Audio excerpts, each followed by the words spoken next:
Les 5 habitudes des gens malheureux. Dans la vie, tu as 2 options. Faire quelque chose qui t'apporte du bonheur, faire quelque chose qui te plonge dans la négativité permanente. Donc on va voir ensemble dans cette vidéo les 5 habitudes à ne surtout pas reproduire. Du moins, si tu veux être heureux. Parce que les gens heureux ont certaines habitudes. Et les gens malheureux ont certaines habitudes également. Et ceux-là ne sont pas les mêmes. Mets en place les habitudes des gens malheureux, tu le deviendras. Mets en place les habitudes des gens heureux, tu le deviendras. C'est aussi simple que cela. Donc commençons par la première, qui est essentielle, qui est la base même du malheur, à travers la perception que tu as du monde dans lequel tu vis, via la projection que tu fais de tes propres pensées sur le monde que tu observes. Première habitude des gens malheureux, ils se préoccupent de ce qu'ils n'ont pas au détriment de ce qu'ils ont. En d'autres termes, ils oublient ce qu'ils ont et pensent uniquement à ce qu'ils n'ont pas. Oui, il faut une part du fait de vouloir. Il faut une part de « je sais ce dont je suis capable, par ce fait, même si je n'ai pas ça, je sais que je suis capable de l'avoir et je vais tout faire pour. » Cependant, cela ne signifie pas d'oublier ce que l'on a, d'oublier notre toit au-dessus de notre tête, d'oublier notre famille, d'oublier les petits plaisirs essentiels de la vie. Les gens malheureux ont cette fâcheuse habitude de se préoccuper exclusivement de ce qu'ils n'ont pas, plutôt de ce qu'ils ont. Même principe, ils se préoccupent de ce qui ne va pas, plutôt que de ce qui va. Il y a un verre qui se casse, c'est le drame. Mais ils ne se préoccupent pas qu'ils en ont encore 20 dans le placard. Donc habitude numéro 1 d'une personne malheureuse, elle se préoccupe de ce qui va pas et non pas de ce qui va. Elle se préoccupe de ce qu'elle manque et non pas de ce qu'elle possède. Seconde habitude des gens malheureux. Généralement, ils sont mal entourés. Ils s'entourent de gens négatifs. Par ce fait, il ne faut que se partager de la négativité.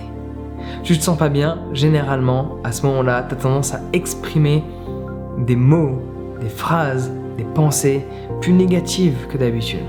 Et si tu t'entoures de gens négatifs qui râlent, se plaignent, parlent négativement derrière le dos d'une personne qui n'est même pas présente parce qu'elles n'ont pas le courage de lui dire des choses en face, à ce moment-là, tu vas mal te sentir. Parce qu'il n'y a personne qui va te tirer vers le haut. On ne fait que te tirer vers le bas. Si dans ton environnement, les gens sont uniquement négatifs, ce qui va se passer, c'est que tu vas être tiré vers le bas et non pas élevé vers le haut. Donc, seconde habitude des gens malheureux, ils sont exclusivement entourés de gens négatifs. Avant de voir la troisième habitude, prends en considération que si tu vas accélérer ce processus que tu as pour être heureux dans ton quotidien, j'ai une formation qui s'appelle 30 jours pour être heureux. Le lien est dans la description. Je te laisse aller observer cela. Troisième habitude des gens malheureux. Ils n'ont pas de routine power. Ce que j'appelle routine power, c'est quelque chose que tu vas faire tous les matins, ou tous les soirs, ou quel que soit le moment de la journée. De manière générale, c'est le matin ou le soir, mais ils n'ont pas quelque chose, un process qui leur permet de boum, changer l'état émotionnel. Ils n'ont pas quelque chose qu'ils puissent faire pour, dès lors qu'ils se sentent moins bien, en un claquement de doigts ou en quelques minutes seulement, de bien se sentir. Ils ne mettent pas en place de méditation le matin, pas de yoga le matin, pas d'étirement le soir, pas de sport durant la journée. Ils n'ont pas une alimentation saine. Ils n'ont pas développé de process bien défini qui leur permet de 1. Contrôler comment ils vont se sentir durant le reste de la journée à travers une routine matinale. Je sais personnellement que quand je fais chose que je fais tous les matins depuis plus de 6, 7, 8 ans, pas forcément dans le même ordre avec le même timing, mais je le fais depuis 7 ans. Yoga, à un moment donné, je commençais par la méditation, j'ai changé, mais yoga, méditation, sport. Je sais que le reste de la journée, je me sens bien. Et si à un moment donné je me sens pas bien dans la journée, je sais qu'il y a des choses que je peux faire qui vont changer mon état émotionnel. Ça, je te le partage dans ma formation 30 jours pour être heureux. En attendant, une habitude que les gens ont, les gens malheureux dans leur quotidien, c'est qu'ils n'ont pas de power routine. Ils n'ont pas de système à mettre en place pour changer d'état émotionnel. 4e habitude des gens malheureux à ne surtout pas reproduire. Ils n'ont pas un boulot qu'ils aiment. Ils font quelque chose uniquement pour l'argent, uniquement pour un chèque à la fin du mois. Et ça, c'est dramatique. Parce que, aux dernières nouvelles, en France, on fait partie des pays qui travaillent le moins, mais même en faisant partie des pays où on travaille le moins, en moyenne, on travaille 35 heures par semaine. Si tu n'aimes pas ce que tu fais, juste pour un chèque à la fin du mois, tu perds 35 heures de ton temps chaque semaine, 151 heures dans le mois, à faire quelque chose que tu n'aimes pas. Cela n'est pas une formule magique, tu devrais mettre cela de côté.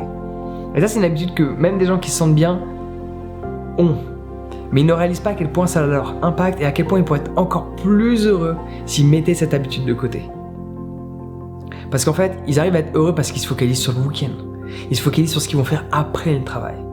Ils acceptent de mettre 7 à 8 heures par jour de côté de leur vie alors qu'ils en dorment déjà 8. Il n'en reste plus que 8 pour profiter éventuellement de ce qu'ils souhaitent, sachant qu'il y a le temps pour aller bosser, pour rentrer à la maison, pour manger, pour nettoyer, pour aller faire des courses, s'occuper des enfants. Au final, il reste que 3-4 heures dans la journée. Donc même si tu peux te préoccuper de ces 4 heures où tu peux enfin profiter de la vie que tu veux mener, c'est que 4 heures sur 24 heures où tu peux décider.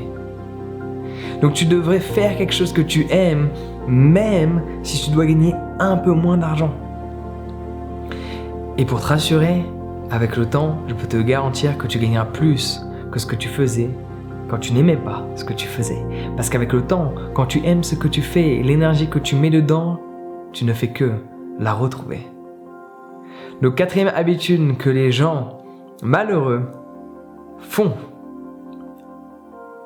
ils font quelque chose qu'ils n'aiment pas pendant des années, sans même avoir un process bien défini sur ok, je fais quelque chose que j'aime pas pendant 2, 3, 4 ans et après j'arrête, je fais quelque chose que j'aime même si c'est pour gagner moins.